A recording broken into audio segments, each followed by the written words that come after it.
नमस्कार दोस्तों, आपका बहुत बहुत स्वागत है हमारा रोजगार फोरम .com के यूट्यूब चैनल पे। तो आज इस वीडियो में हम बात करेंगे कि रेलवे आरआरबी ग्रुप डी की भर्ती के बारे में, जो कि काफ़ी समय से डिले हो रही थी एक कोर्ट केस के कारण, जिसका आज फैसला आ गया है।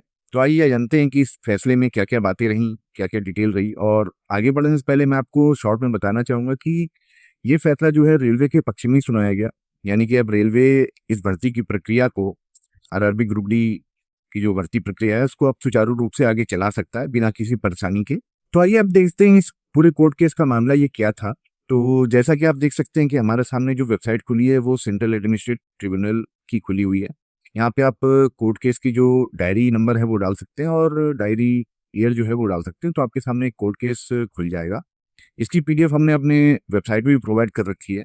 आप जाएंगे तो ये ग्रुप डी का एडमिट कार्ड वाला सेक्शन में आपको ये नीचे लिंक दिया गया है, डाउनलोड कैट केस पीडीएफ। यहाँ से आप अपने जो इस कोर्ट केस की जो फाइल है उसको आप डाउनलोड भी कर सकते हैं। फिलहाल अगर मैं शॉर्ट में समझाऊं तो ये इस तरीके की डिटेल निकल के आती है इस कोर्ट केस में। ये मामला पूरा ये था कि जो ग्रुप डी की जो भर्ती है उसमें जो शैक्षणिक योग्यता है उसकी रिगार्डिंग ये केस किया गया था। निरंजन कुमार और अदर और भी जो नाम लिखे हुए हैं, हालांकि कोर्ट ने इसको डिसमिस कर दिया है, डिस्पोज कर दिया है। जैसा कि वे स्क्रीन पे देख सकते हैं ये डिटेल रही हैं, और भी जो डिटेल हैं वो आपको सामने स्क्रीन पे दिख जाएंगी। तो ये पूरा मामला जो था वो ग्रुप डी की जो भर्ती है उसकी शैक्षणिक योग्यता से रिलेटेड था।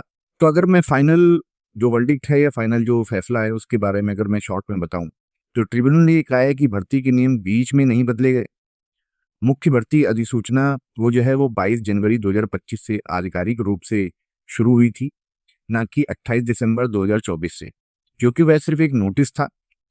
उन्होंने समझाया कि यूपीएससी और रेलवे जैसी संस्थाएं अक्सर उम्मीदवारों को पहले से जानकारी देने के लिए एडवांस नोटिस जारी करती हैं, लेकिन इसका मतलब ये नहीं होता है कि भर्ती की प्रक्रिया उसी दिन से शुरू हो जाती है। व्यवहारिक रूप से भर्ती विज्ञापन की जो आधिकारिक तिथि थी वो 22 जनवरी 2025 ही मानी जाएगी। और ट्रिब्यूनल ने यह भी बताया कि जो भी आरआरबी ग्रुप डी की पदों की जो न्यूनतम शैक्षिक योग्यता है, या जिस बारे में ये कोर्ट केस किया गया था कि जो शैक्षणिक योग्यता है वो 10वीं पास प्लस आईटीआई होनी चाहिए, तो कोर्ट ने उसे बदल दिया है। और रेलवे पक्ष में फैसला सुनाते हुए कहा है कि अब जो न्यूनतम शैक्षणिक योग्यता है वो 10वीं पास या आईटीआई होगी। यानी कि अगर आपके पास 10वीं पास आपने कर रखी है या आईटीआई है तो आप एलिजिबल हैं इस भर्ती प्रक्रिया के लिए। अब आपको जरूरी नहीं है कि 10th पास के साथ साथ आपको आईटीआई का आपके पास सर्टिफिकेट होना जरूरी है। तो रेलवे है वो आरआरबी ग्रुप डी की जो भर्ती है उसको, उसकी प्रक्रिया को सुचारू रूप से आगे बढ़ा सकता है बिना किसी परेशानी के।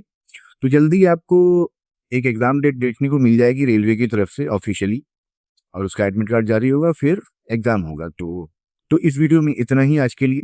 बाकी आप हमारे टेलीग्राम और व्हाट्सएप चैनल को ज्वाइन कर सकते हैं, और आप हमारी वेबसाइट विजिट कर सकते हैं इस पूरी कोर्ट केस की जो फाइल है उसको डाउनलोड करने के लिए। बाकी रोजगार फोरम यूट्यूब को सब्सक्राइब कर लीजिए, बेल आइकन दबा लीजिए, ताकि इस तरीके की और इन्फॉर्मेशन आपको टाइम टू टाइम मिलती रहे। धन्यवाद। तो अब